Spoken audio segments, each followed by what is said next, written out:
bahwa anggaran pemerintah pusat yang langsung dinikmati oleh masyarakat terutama kelompok bawah mencapai 1.333 untuk tahun ini.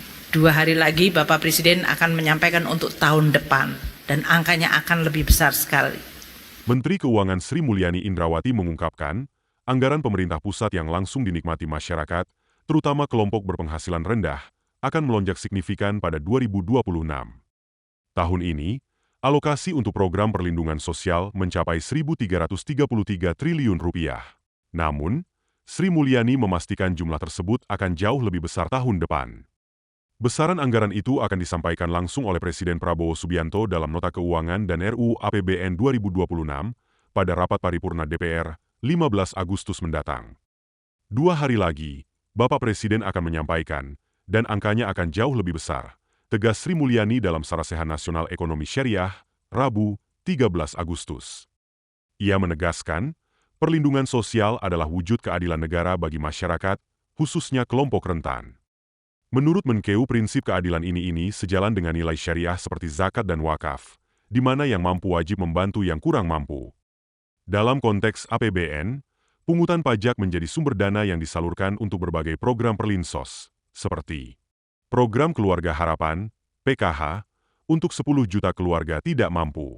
Bantuan pangan tambahan bagi 18 juta keluarga. Subsidi pembiayaan dengan skema syariah. Pemerintah juga menjanjikan peningkatan pelayanan kesehatan gratis, termasuk pemeriksaan, pembangunan puskesmas, BKKBN, posyandu, dan peningkatan kualitas rumah sakit di daerah. Sri Mulyani menggambarkan pentingnya pemerataan layanan kesehatan dengan contoh yang menyentuh. Jangan sampai warga di daerah terpencil yang terkena serangan jantung harus dibawa ke Jakarta. Baru jalan 10 km sudah dijemput malaikat maut. Di sektor pendidikan, program sekolah rakyat akan memberikan pendidikan berkualitas berbasis asrama bagi anak-anak dari keluarga miskin yang orang tuanya tidak memiliki pendapatan tetap, sekaligus memberikan bimbingan keagamaan. Tak hanya itu, APBN juga diarahkan untuk memperkuat ketahanan energi dan pangan, melalui subsidi pupuk, bantuan alat dan mesin pertanian, bibit, hingga perluasan lahan. DPR dan pemerintah sebelumnya sudah sepakat menetapkan kisaran belanja negara dalam RAPBN 2026 sebesar Rp3.800 triliun hingga Rp3.820 triliun. Angka ini naik dari APBN 2025 yang diperkirakan sebesar Rp3.527,5 triliun. Baik, Bapak dan Ibu, selanjutnya marilah kita dengarkan Leaders Insight yang akan disampaikan oleh Menteri Keuangan Republik Indonesia. Kepada Ibu Sri Mulyani Indrawati, kami persilakan. Bismillahirrahmanirrahim. Assalamualaikum warahmatullahi wabarakatuh. Salam sejahtera untuk kita semua. Om Swastiastu, Namo Buddhaya, salam kebajikan, salam rahayu. Yang kami hormati, kami banggakan Bapak Wakil Presiden Republik Indonesia ke-13 dan sekaligus juga tokoh ekonomi syariah nasional Bapak Kiai Haji Ma'ruf Amin, Ketua Umum Majelis Ulama Indonesia Pak Anwar Iskandar yang diwakili oleh Bapak Anwar juga, namun Anwar Abbas, beserta seluruh jajaran MUI, Bapak Gubernur Bank Indonesia sebagai Sahibul Bait, Pak Menteri PPN Kepala Bappenas, Pak Rahmat Pambudi, para pimpinan, para akademisi, para pelaku, dan juga para hadirin sekalian yang berbahagia. Alhamdulillahirrabbilalamin, kita semuanya hari ini atas berkat rahmat dan hidayah Allah Subhanahu wa Ta'ala dapat berkumpul untuk melakukan suatu kegiatan Sarasehan Nasional Ekonomi Syariah. Sholawat dan salam selalu kita curahkan untuk Rasulullah dan keluarga dan sahabatnya serta umatnya. 80 tahun yang lalu, para pendiri bangsa Indonesia berjuang untuk memerdekakan negeri ini. Mereka mewariskan sebuah cita-cita agar negara yang baru lahir akan menjadi sebuah negara yang mampu menciptakan dan menjaga kedaulatannya, menciptakan keadilan dan kemakmuran.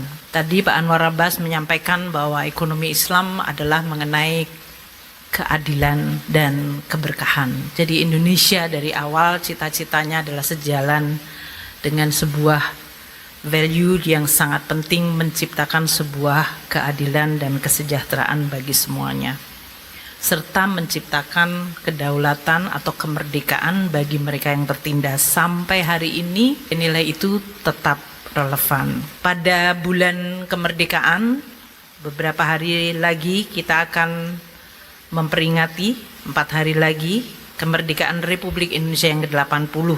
Mari kita semuanya berkumpul di dalam semangat tasyakur dan muhasabah untuk menguatkan ikhtiar kita untuk menjadikan Indonesia sebagai negara yang baldatun toibatun warobun ghafur, dengan tadi keinginan subtitlenya menjadi pusat ekonomi syariah dunia. Kita memahami dunia sudah pernah atau terus-menerus merupakan objek dari sebuah sistem ekonomi yang berubah-ubah. Yang dominan hari ini adalah kapitalisme pasar yang mungkin bisa disebut liberal. Sebuah sistem yang memandatkan profit sebagai the ultimate moral value-nya. Dan ini juga menciptakan suatu konsentrasi capital dan kekayaan. Kita melihat banyak implikasi negatif dalam berbagai bentuk ketimpangan, konsentrasi dari kekuatan, baik kekuatan capital yaitu ekonomi dan kekuatan politik pada segelintir manusia. Kalau kita lihat di dalam dunia hari ini, berapa banyak billion and billion itu dicurahkan untuk artificial intelligence development.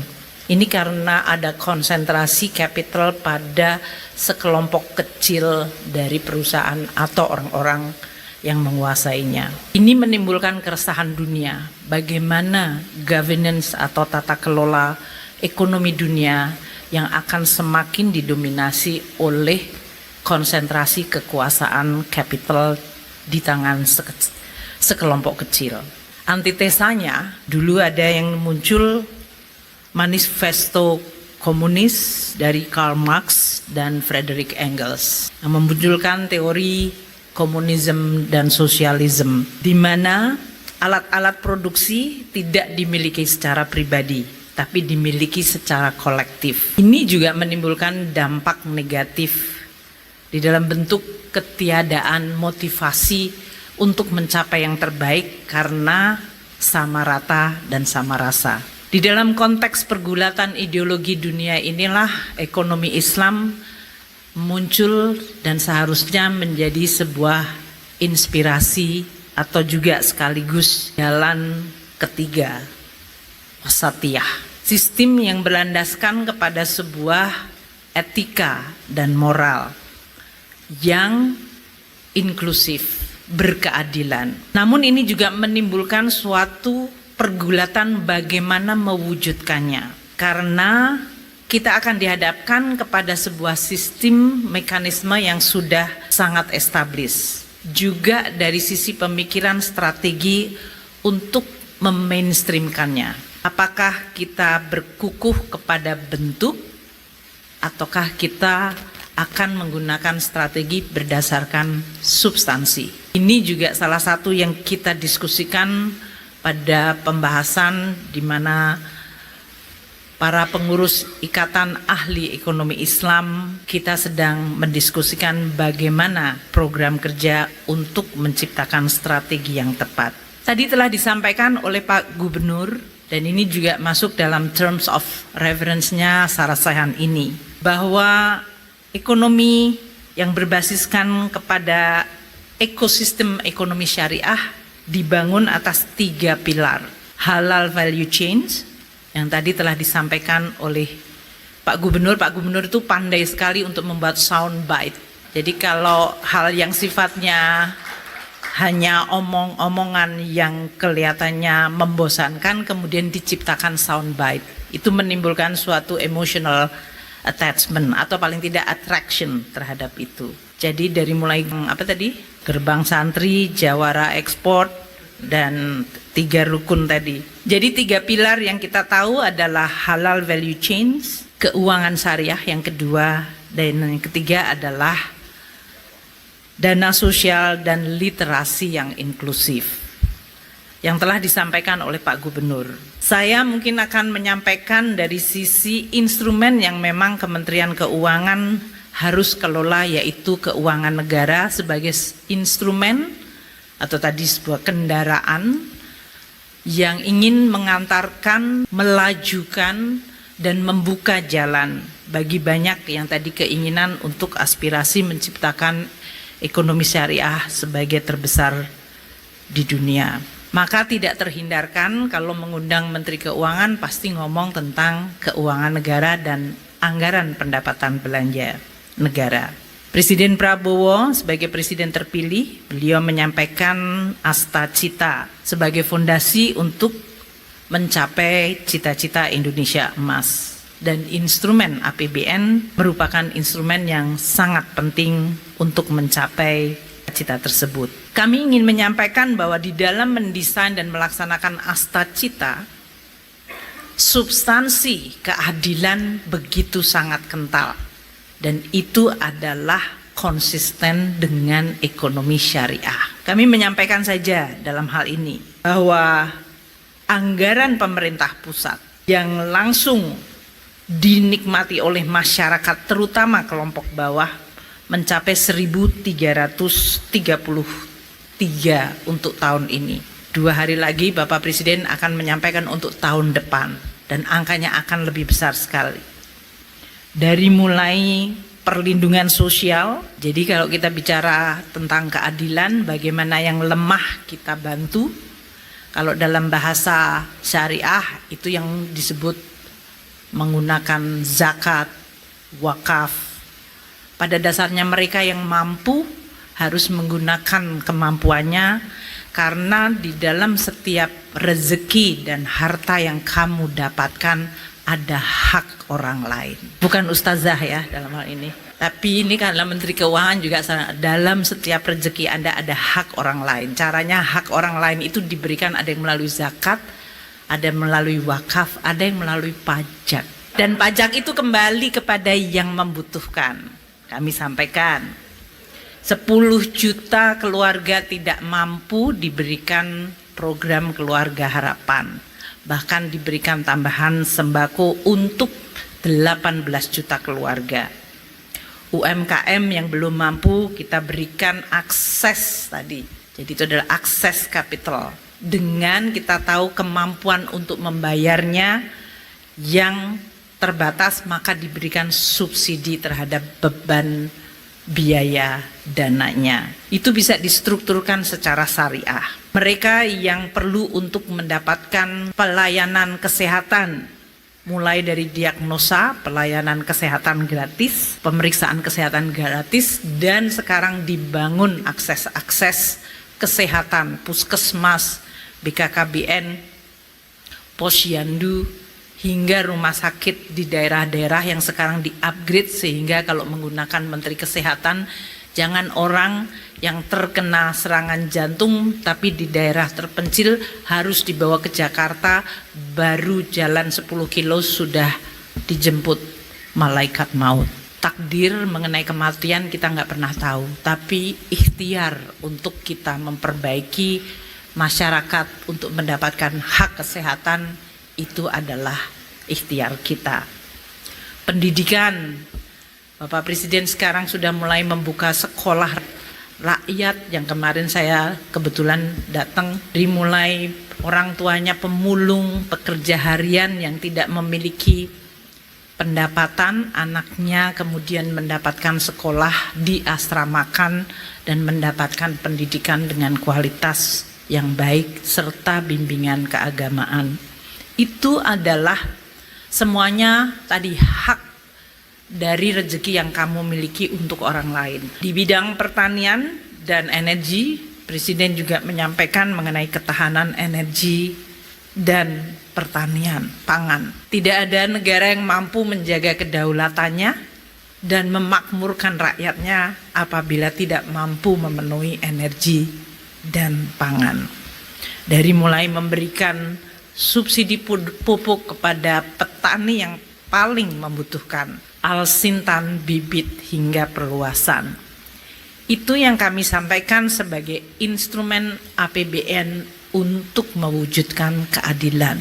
Secara substansi itu adalah ekonomi syariah. Namun kami juga terus akan mendorong berbagai instrumen yang memang sifatnya spesifik. Telah disebutkan dalam RPJM mengenai Indonesia sebagai pusat ekonomi syariah dunia. Pangsa aset keuangan syariah yang telah mencapai 51,42% makin akan ditingkatkan. Dan untuk jujur saja, yang banyak menggelembungkan aset itu adalah instrumen keuangan negara. Sukuk di Indonesia didominasi oleh sukuknya negara. Korporasi mungkin perlu untuk didorong lebih banyak lagi. Tanpa itu Indonesia tidak akan menembus pada radar yang cukup tinggi, baik sukuk lokal maupun global. Masyarakat kita kelas menengah yang di sini pasti memiliki tabungan, mereka membutuhkan alat investasi. Dan oleh karena itu bisa meletakkan di bank syariah yang kita sudah merge. Waktu itu Pak Kiai Ma'ruf yang meminta cukup persisten agar terjadi sebuah skala yang besar, dan itu terjadi dengan reformasi P2SK. Beliau sangat meneliti pasal-pasal yang akan memberikan keberpihakan kepada bentuk institusi yang berbasiskan pada syariah. Kita terus akan mendorong berbagai instrumen itu, termasuk aset wakaf uang yang masih perlu untuk terus didorong, dan untuk kita bisa mencapai tadi yang disebut peringkat yang tinggi. Kalau saya sedang diskusi dengan Presiden Islamic Development Bank mengenai anggota dari ISDB, adalah negara-negara OIC. Terus tenang, negara OIC itu dibagi menjadi seperti dua polar. Mereka yang borrowing dan biasanya miskin dalam kondisi fragile, bahkan perang, dan kelompok yang memiliki sumber daya alam seperti minyak dan gas. Dan mereka adalah negara teluk. Tidak banyak negara in between yang baik, tumbuh, stabil. Indonesia adalah salah satunya yang sangat sedikit itu. Dan karena cerita tentang negara OIC yang sukses mengelola ekonomi itu masih sangat sedikit. Jadi ini juga menjadi salah satu PR bagi kita. Apakah Indonesia akan mengisi kerinduan adanya negara yang mayoritas penduduknya Islam, yang menjalankan value keislaman, dan dia bisa menjadi ekonomi besar, terbesar, dan terus kuat untuk bisa kita jalankan dan kita ciptakan kemaslahatan bagi umat. Oleh karena itu kita terus perlu untuk mengelola ekonomi secara baik, dan untuk itu Presiden melalui Astacita membangun mulai dari bawah. Tadi persis pidatonya Pak Anwar Abbas. Dari grassroots, koperasi merah putih, pemeriksaan kesehatan gratis, makan bergizi gratis, sekolah rakyat, ketahanan pangan dengan mengempower petani, kampung nelayan, dan sekarang kita bicara tentang nelayan. Semuanya adalah pada level akar rumput. Saya mau mengajak, kalau tadi Pak Gubernur menggunakan soundbite, saya menggunakan angka yang sangat jelas. Program itu sudah ada. Koperasi merah putih dengan dana, kalau masing-masing 2,5 miliar, kita akan bicara lebih dari 250 triliun di setiap desa dan kelurahan. Pertanyaan saya kepada kita semua, teman-teman yang bekerja di ekonomi syariah mampu nggak menginfiltrasi nilai-nilai ekonomi syariah di dalam tata kelola ekonomi koperasi merah putih? Karena wadahnya sudah dibuat, isinya ada. Infusing value adalah tugas kita semua. Makan bergizi gratis. Tahun ini 71 triliun, kita cadangkan tambahan 100 triliun. Tahun depan kalau Pak Rahmat tahu sekali, kalau 82 juta akan mendapatkan, itu lebih dari 300 triliun. Dananya ada, value chain-nya tadi kalau mau dibuat, dilingkan dengan tadi gerbang santri, value chain halal, kami sudah membuatkan programnya. Teman-teman mau bersibuk-sibuk untuk mengisi dalam bentuk gerbang value change-nya untuk meningkatkan industri halal. Sekolah rakyat 200 sekolah sampai tahun depan. Saya kemarin tanya, anak-anak diberi makan 3 kali sehari, 2 kali snack. Siapa yang mensuplai? Jadi artinya kailnya sudah ada. Teman-teman perlu mengaitkannya itu. Dan saya berharap di dalam Sarasehan ini lebih berfokus kepada strategizing dari platform presiden yang sudah memberikan pemihakan dan tujuan untuk mencapai keadilan di bumi Indonesia. APBN adalah instrumen bagi kita semuanya dan kita akan terus menggunakan instrumen itu untuk bisa menjawab dan mencapai ideal yang ingin kita capai, tujuan ideal yang ingin kita capai. Maka kita terus mengembangkan berbagai di dalam APBN. Mungkin tidak perlu ditarik ke belakang dari mulai undang-undang mengenai perbankan syariah, lembaga keuangan non syariah, kita mengeluarkan SBSN surat berharga syariah negara. Bahkan karena Islam adalah juga bicara tentang sustainability, kita mengeluarkan sukuk hijau sovereign dan itu adalah yang pertama kali di dunia. Kita telah mengisu 7,7 miliar US dollar. Di pasar domestik 84,7 triliun. Di mana banyak investor retail, saya harap yang di ruangan ini termasuk yang membeli SBSN retail kita.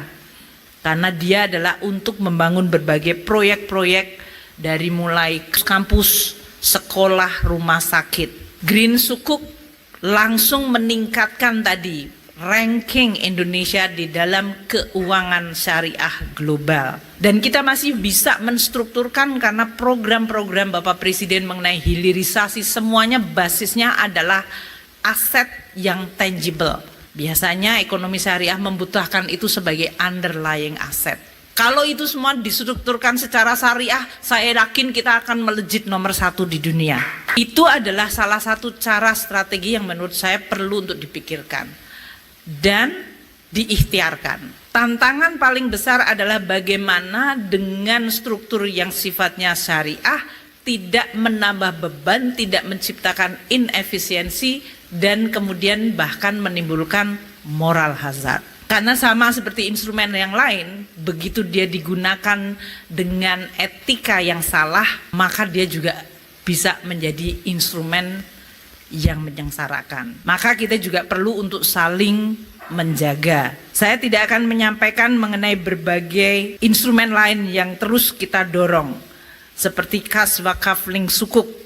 Ini juga salah satu kita coba lakukan. Instrumen yang kita terus berinovasi dengan berbagai cara tetap sesuai dengan prinsip kesyariahan, namun bisa menjawab masalah kekinian yang nyata.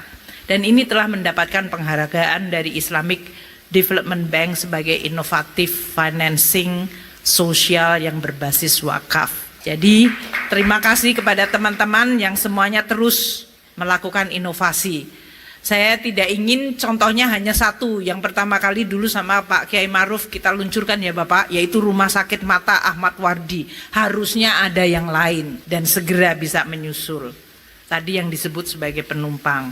Proyek yang terus kita akan tingkatkan mengenai bagaimana penggunaan nilai buku untuk pengalihan dan perolehan harta untuk penggabungan, peleburan, pemekaran, pengambil alihan usaha. Persepsi mengenai ekonomi syariah yang dianggap lebih repot dari sisi strukturnya harus bisa kita hilangkan. Dan ini kerjasama dengan MUI menjadi luar biasa penting karena Dewan Syariahnya ada di dalam MUI. Bagaimana kita bisa menjawab masalah dengan efisiensi tanpa mengkompromis keadilan. Tetap memiliki etika yang tinggi tanpa menciptakan beban kepada yang harus melakukan. Itu adalah tantangan nyata. Karena kalau tidak, yang muncul adalah instrumen lain yang menjawab berbagai kebutuhan itu. Oleh karena itu, kita akan terus mendorong, termasuk di dalam APBN adalah mendorong mengenai masalah sertifikasi halal. Ibu bapak sekalian, cita yang baik dari kita hanya akan bisa terwujud menurut saya apabila yang menjalankan mengikuti tauladan Rasulullah. Dan saya favoritnya ada di sini.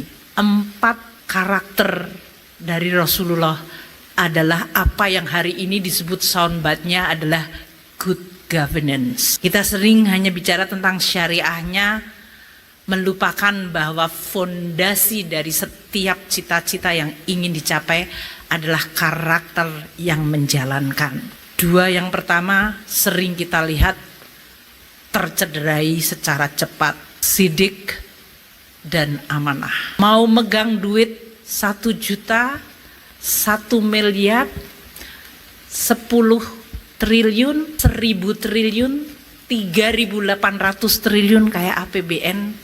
Kalau Anda dan tidak menjaga sidik dan amanah, maka Anda akan tidak hanya mencederai cita-cita Islam itu, tapi Anda menzolimi orang yang paling perlu untuk kita bela. Setiap cedera terhadap 2 karakter itu adalah cedera terhadap cita-cita mulia mengenai Islam dan cita-cita untuk mewujudkan keadilan. Saya senang 2 karakter yang lain, yaitu tablik dan fatonah. Tablik itu menyampaikan, itu berarti kita harus mampu untuk transparan. Mengelola ekonomi tanpa transparansi, pasti di situ banyak syaitoni rojim. Banyak banget syaitoni rojim. Maka menyampaikan itu menurut saya adalah sebuah wujud untuk kita dicek atau dilihat supaya kita terus ada di dalam rel yang amanah. Dan yang terakhir adalah fatonah. Ini buat saya menimbulkan keresahan. Karena fatonah artinya cerdas. Dunia berubah begitu cepat. Hari ini digital teknologi mendikte dan orang semua membuat prediksi 10 tahun ke depan dunia akan berubah luar biasa karena teknologi. Kita lihat perang sekarang saja. Dulu adalah prajurit versus prajurit di depan battle. Itu Perang Dunia Kedua, Perang Vietnam. Sekarang drone versus drone. Pilotnya ada di tempat yang kita nggak tahu. Sekarang semua negara sudah mulai berpikir coupling saya di planet Mars di mana. Islam seharusnya memiliki keresahan terhadap aspek kecerdasan ini. Dan saya berharap pada saresehan ini kita mampu untuk mengikuti karakter mulia dari Rasulullah yang kita semua cintai. Bagaimana kita menciptakan sebuah kecerdasan sosial. Kecerdasan individual kita lakukan. Memberikan tadi presiden sekolah rakyat, sekolah unggulan. Sekarang beasiswa LPDP yang sudah lebih dari hampir 650.000 bisa di sekolah manapun terbaik di dunia. Beliau ingin ngejar dari sisi science, technology, engineering, math. Karena tanpa itu kita akan asik dengan berbagai program-program yang mungkin kecil dan tidak menyelesaikan persoalan. Jangankan umat manusia, bangsa kita sendiri mungkin masih jauh. Jadi saya berharap di dalam Saresehan Nasional Ekonomi Syariah ini mari kita terus berikhtiar, berjuang bahasa Arabnya apa Pak? Ya? Jihad, berjihad di dalam area yang dimana kita semuanya bisa berkontribusi ikut menyelesaikan masalah bangsa dan manusia hari ini dan ke depan. Di tangan Bapak Ibu semuanya lah akan menentukan itu. Saya sebagai Menteri Keuangan dan sekaligus juga sebagai Ketua IAEI yang sedang menyusun program, mohon untuk mendapatkan dukungan agar kita mampu untuk terus mengakumulasi dan mengembangkan knowledge dan innovation agar inti substansi syariah tetap kita bisa jalankan dan pada saat yang sama kita bisa mencapai kemajuan. Terima kasih atas undangannya dan semoga apa yang kita sampaikan hari ini memberikan manfaat bagi Bapak dan Ibu semua dan terutama bagi saya sendiri. Terima kasih. Wassalamualaikum warahmatullahi wabarakatuh.